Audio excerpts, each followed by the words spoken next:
How to finally set up the sleep mode. 3 strategies from a sleep doctor. You've probably been told many times how beneficial a sleep schedule is, and you've tried to establish it 100 times, but you haven't succeeded. Today I'm going to talk about effective strategies that will still allow you to establish your sleep schedule. Watch this video to the end, and I will give my personal life hack on how to maintain a set sleep schedule. First, if I may say so, strictly set the time for getting up. In general, if you want to really fine-tune your schedule and wake up well-rested 5 minutes before your alarm goes off, try to wake up at the same time for 2 weeks, regardless of weekdays or weekends. All your circadian rhythms, all your sleep cycles will be adjusted to your wake-up time. You will start waking up 5 minutes before the alarm goes off, well-rested. If a situation arises where you, say, sleep in on weekends and get up for work at 7 in the morning, but on weekends at 11, that's when your body stops understanding when you need to get up. It stops adjusting its circadian rhythms. And essentially what's called social jet lag occurs when on work days a person, for example, gets up at 7 in the morning and then gets up at 11 on weekends. So it's 8, 9, 10, 11 hours. That's a 4-hour difference. On weekends, a person shifts their time zones later. It's as if they flew from Krasnoyarsk to Moscow. And then, accordingly, on Sunday, they need to try to go to bed earlier, but they slept almost until lunch. They can't fall asleep. Then they can't wake up in the morning because the clock has already shifted later, and it's as if they flew back to Krasnoyarsk. And in this sense, this social jet lag can really negatively affect your ability to get up in the morning, feel refreshed, and accordingly work effectively during the day.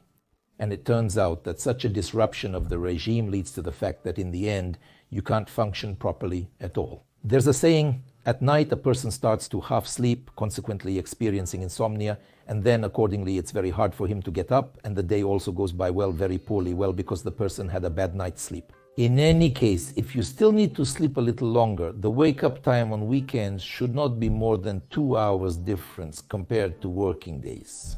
Under this regime, the change of regime, the body can still more or less adjust. So once again, the first thing is accordingly the wake-up time. And if you have a complete mess with your wake-up time, you get up early, you get up late, and it's not clear what day you'll get up, like this video. Of course, getting up at the same time, especially during the dark time of the year, you, for example, need to get up at 7 in the morning. It's hard, but it's also such a small, interesting life hack. You can use so-called light alarms. It's a special lamp that starts to increase the light in the room before your wake-up, simulating the actual dawn. Well, let's say you need to get up at 7 in the morning, and the lamp starts to gradually increase the light from a ruddy reddish light to a bright yellow one. 20 minutes before 7, effectively simulating dawn. And in this process, the photons of light even penetrate through closed eyes into the retina, activate the brain, melatonin production is stimulated, and a person wakes up better. So, by using a light alarm clock, you can wake up faster and easier, even if you are slightly sleep deprived or have some kind of jet lag. In other words, it makes it easier for you to wake up and easier to maintain this wake-up time. Secondly, well, it's like a cry in the wilderness, yes, and few people listen. But those who do listen, of course, will see the benefit. This is what we call information detox. I always remember an English peasant who learned less news information beyond his village in his entire life than is contained in a Sunday supplement to a magazine. And now a person turns on his smartphone. Well, what's there? He turns on the button, just presses it so that the screen lights up. And what's there? News channels, etc. And what's in our news? We planted flowers here, we have good weather here, the pensioners here get a lot of money. So, no, not like that. All the news excites us. They're about something terrible, about disasters, about diseases. Something that should attract our attention, because if the news company doesn't attract our attention, it will simply go bankrupt. And all the news, they're exciting. And imagine, over 4 centuries compared to this English Christian, or 5 centuries, the brain hasn't changed much. It's a well-known fact that if a person uses smartphones in the evening before sleep, especially social networks, it leads to the fact that the person falls asleep much later, precisely because of the overexcitation of the nervous system. As a result, he's unable to wake up in the morning, disrupting his routine and causing further issues. The abundance of information is such an evil in relation to the sleep regime. And therefore, here's a tip. Please remove gadgets, smartphones, televisions, computers 2 hours before sleep. And do not consume, if I may say so, any exciting or news information. At least, if anything, read books. Watch TV, but something like that. Or any world museums. That is so that your nervous system calms down, not gets excited. And then it will be much easier for you to fall asleep at your time and then wake up in the morning in a corresponding way without breaking the regime. Of course, I'm talking about such useful things as sleep regime, information detox, but unfortunately, most people do not observe this. And this in turn can lead to anxiety, depression, and insomnia. And if insomnia lasts more than 3 months, it's already chronic insomnia, which unfortunately does not go away without treatment. What is the root cause of this insomnia? How did it originate? From a disruption of lifestyle, from an excess of information, not from any diseases. It is inappropriate to prescribe sleeping pills here. Yes, we will get a sedative effect, but in the end we will just cause physical dependence in a person and make a person a drug addict. The most effective methods of such chronic insomnia, caused by a way of life, entrenched reflexes and so on, are cognitive behavioral therapy for insomnia. I implement an author's program that allows to cure insomnia in 1.5 months in most patients without sleeping pills. In the description to this video, you can find a link to the program and how to sign up for a consultation with me. If I may say so, if you're tired of insomnia and want to get rid of it, please reach out. I can effectively help you. This is a very serious task, believe me. It's a problem, especially if a person needs to work in the first, second, and third shifts. That is, first he goes to the first shift, then to the second, then to the third, and this changes sometimes every week. He is constantly on an 8-hour shift. He has to shift his regime every week. And in fact, he is constantly in a state of jet lag. And such a shift schedule leads to the fact that the function of internal organs is disrupted, problems with the same insomnia, anxiety, depression, and so on. And here, the first option is just to observe as best as possible a healthy lifestyle, the curtains that were dark, turn off all the phones so that they do not disturb you during the day if you sleep.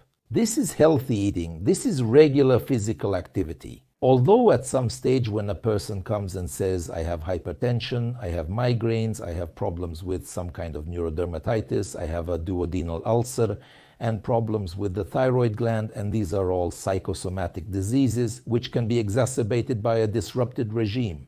Here a person has to explain that, dear friend, at this stage you have to choose either health and life or a shift work schedule. Third, it's regular physical activity. Also, Benjamin Franklin said that fatigue is the best pillow. If you didn't physically exert yourself during the day, if you constantly sat and did nothing, and what's more, stress hormones are even worse metabolized without physical exertion, if I may say so, because it is with exertion that adrenaline, noradrenaline, cortisol are destroyed. And a lack of physical exertion significantly exacerbates problems with insomnia, causes difficulties with falling asleep, superficial, restless, non-refreshing sleep, and in the end, it can lead to insomnia altogether. Well, what kind of regime observation is there if you didn't sleep all night? It's clear. You will try to catch up somehow in the morning. But if you regularly exert yourself physically, and today I will talk about the parameters of exertion, about the maximum purposeful, so that you sleep well. Regular exertion is considered more than half the days in a week, that is 4 days or more. Let's say you spent there 5 hours, yes, and that's enough for a week. No, on that day when there was this load, it had its counterproductive effect, a rebound effect, and so on. And if there wasn't, then it didn't give. And therefore, it's better to have less, but more regularly. Now, as for the load itself, there is moderate aerobic exercise, for example, just fast walking. It is believed that an hour a day of fast walking without stopping, that's the level of load that is enough for the nervous system to calm down and a person to sleep better, and accordingly, his schedule was also more or less stable. If we talk about high-intensity load, running, swimming, rollerblading, active sports games, then this is at least half an hour a day. Studies show that it is desirable to combine moderate load and high-intensity load. This includes 30 minutes of activities like running, swimming, rollerblading, strength training, and an hour of walking daily. This would be just an ideal situation. Firstly, you will significantly feel healthier. By the evening, you should be physically exhausted. You will be able to normally metabolize stress hormones, and it will be much easier for you to go to bed at your time and accordingly then get up according to the schedule. Thus, regular physical activity itself contributes to better adherence to the regime. In this sense, if we remember athletes, then the regime is important there for training well. And the training itself contributes even more to the fact that a person has a stable sleep regime. And what prevents you from observing a sleep regime? What attempts have you made to establish a regime? What interfered? How did you try to cope with this?